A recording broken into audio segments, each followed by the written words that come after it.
Have you ever noticed how the first hour of your day seems to shape everything that comes after it? Maybe you wake up feeling stiff, a little groggy, and before you've even had your tea, the aches and worries have already started whispering. It's almost like your body is trying to talk to you, but the message isn't always a pleasant one. And you're not alone in that feeling.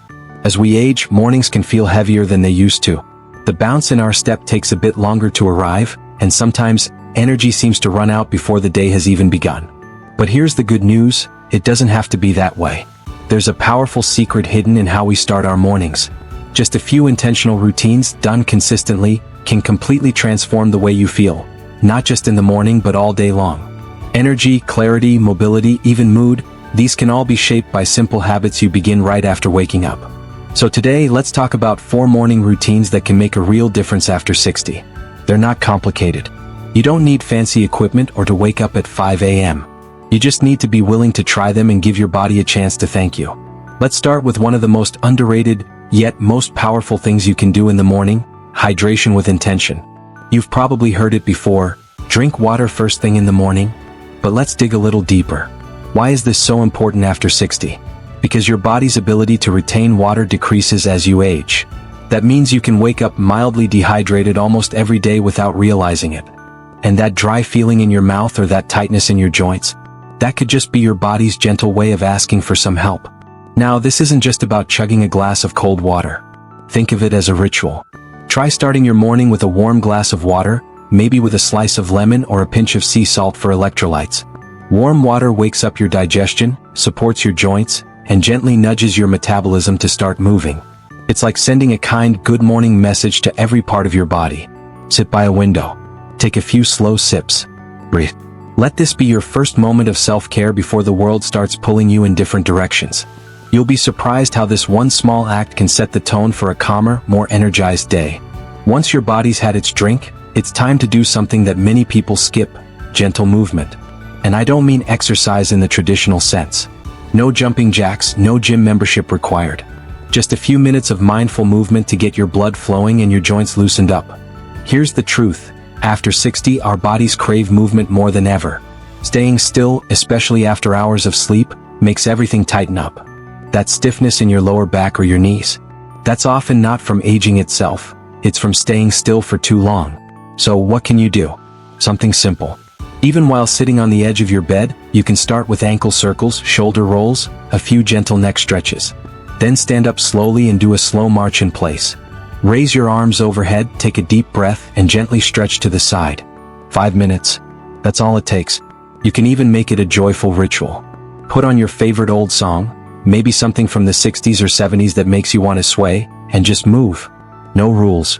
No judgment. Just move. This gentle routine wakes up your circulation, signals your muscles to get ready for the day, and even lifts your mood. You might notice after a week or so that your joints feel a little more forgiving. Your energy doesn't dip quite as fast. You might even catch yourself smiling in the mirror after your morning stretch. That's your body and mind syncing up, and it feels good. After your body is moving and your system is hydrated, let's talk about something a little less physical, but just as vital: mental stillness. So often we wake up and the first thing we do is reach for our phones, turn on the news, or jump straight into our to-do lists. And before we've even taken a breath, our minds are already racing. But you deserve better. After all the years you've worked, cared for others, and carried so much on your shoulders, the morning can be a sacred space, just for you. That's where a quiet, intentional pause can change everything. It could be sitting in your favorite chair with a cup of tea, or watching the birds out the window for 5 peaceful minutes. It might even be a short moment of prayer, gratitude, or breathing deeply with your eyes closed. This isn't about meditation in the strict sense. It's about claiming a little silence before the world gets noisy. You might think, that sounds nice, but does it really help? The answer is yes. Studies have shown that even a few minutes of quiet reflection in the morning can reduce anxiety, lower blood pressure, and improve your ability to focus throughout the day. More importantly, it gives you a chance to feel centered, connected to yourself before life starts asking you to be everything to everyone else. And here's a little tip. If you find it hard to be still, try writing down 3 things you're grateful for. Not big things. Maybe just the smell of your coffee, or a phone call with your grandchild yesterday, or simply the fact that you woke up today. Gratitude has a beautiful way of shifting your mind from what's wrong to what's right. So, as the light begins to pour in through your curtains and your morning unfolds with purpose, hydrated, gently moving, and mentally at peace, you're already miles ahead of where you used to be. And that's a powerful thing. Now that we've touched on these first steps that nourish your body and calm your mind, let's keep going. There's one more piece to this morning puzzle that can make all the difference. And as the warmth of that first stretch settles in, and your breathing is calm and steady, you might find a gentle clarity beginning to form. That, my friend, is no coincidence. You're not just moving your body, you're setting the tone for your day before the world has a chance to rush in and pull you in every direction. Now that your body is waking up, let's turn our attention to something just as important, maybe even more so. Feeding your mind and spirit before you feed your body. Have you ever noticed how your first thoughts in the morning can shape everything that follows? If you wake up already dreading the day or immediately reach for the news or your phone, it's like planting a seed of stress before your feet even touch the ground. But here's the good news, you can change that. You can train your mind to greet the day with purpose, calm, and even joy. One of the most powerful routines you can bring into your morning is a simple moment of gratitude. Now, don't worry, I'm not talking about journaling for an hour or writing poetry about life's meaning. I mean something small, something real. You can do it while sitting on the edge of your bed or while waiting for your tea to steep. Just think of 3 things you're grateful for. That's it. Maybe it's the sound of birds outside your window. Maybe it's a phone call you had yesterday that made you smile. Or maybe it's just the fact that you're here, breathing, alive, with another chance to do the things you enjoy. This little shift in perspective is like mental sunshine. Neuroscientists have found that focusing on gratitude, even for a few seconds, helps reduce anxiety, lower blood pressure, and even improve sleep. And the best part? It's completely free. You don't need equipment, supplements, or a guru. You just need a few quiet moments with yourself. Some folks I know like to pair this with a simple affirmation. Something they whisper or say out loud to set their focus for the day. Nothing too fancy. Something like, today I choose calm. Or, I am strong, I am steady. You don't need to believe it 100% at first. Just saying it, planting that seed, does more than you think.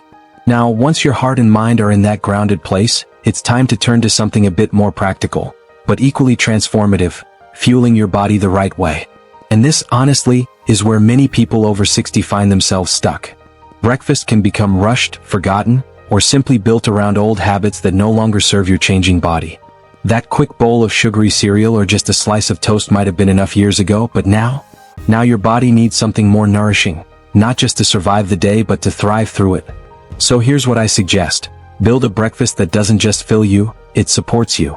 Think about what your body truly needs after a night of fasting. Hydration, protein, fiber, a bit of healthy fat. These aren't luxury items, they're your body's building blocks.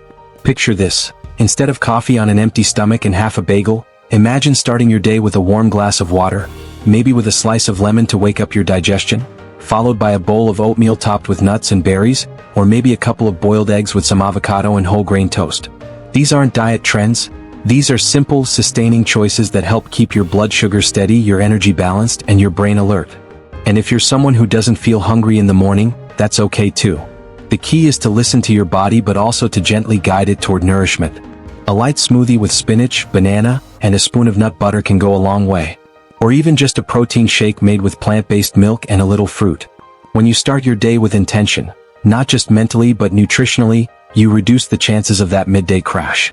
You improve your ability to focus, move, and interact with the world. You're giving yourself the kind of start that doesn't wear out by 10 a.m. but carries you with quiet strength through to the evening. Now, as we're creating these gentle, life-affirming shifts, stretching your body, calming your mind, fueling with care, we begin to notice something interesting. You're not rushing. You're not reacting. You're leading your day instead of following it. That, right there, is the difference between just getting through the day and truly owning it. But we're not done yet. These first routines, physical, mental, and nutritional, are just the foundation. There's still one more morning habit that ties it all together. A habit that's not flashy, not new, but deeply overlooked. And when you add this final piece to your morning, everything else becomes easier, even joyful. Let's keep going.